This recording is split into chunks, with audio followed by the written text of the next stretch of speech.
What the hell is wrong with role-playing games? Don't get me wrong. I find that role-playing is probably one of the ultimate, if not the ultimate, way of entertainment that we have at our disposal today. It provides freedom, it encourages creativity, it encourages cooperation, it encourages deep thought, or it usually does if you run it in certain ways. It makes people who would otherwise not socialize. But for all that, there seems to be some deep, serious flaws in role-playing games.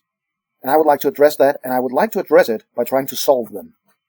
Let me quickly introduce myself. I am a block of gray undetermined matter, and I have been a GM for, well, I'd say 35 years. I don't usually like to use the term GM because, as most people know, it stands for Game Master, and the role you take on is not the master of anything, really. I like to use the term narrator, but we'll get into that later on.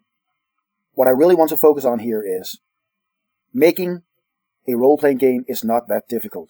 You assign some numbers and some basic game mechanics to some kind of idea you have for storytelling. That's not the biggie. The biggie is making the game matter. It's making the game a tool that makes the story stand out more.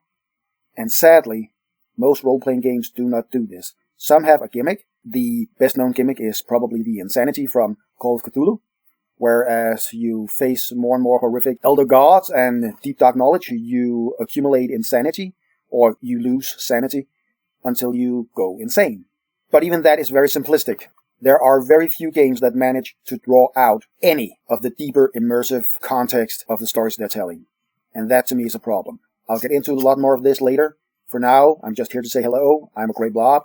And as we walk this path and hopefully develop the perfect role-playing game, and yes, I do mean the perfect role-playing game, the game that anyone would choose if they had the option, as we progress along this path, hopefully I will also develop more. I'll see you around for that.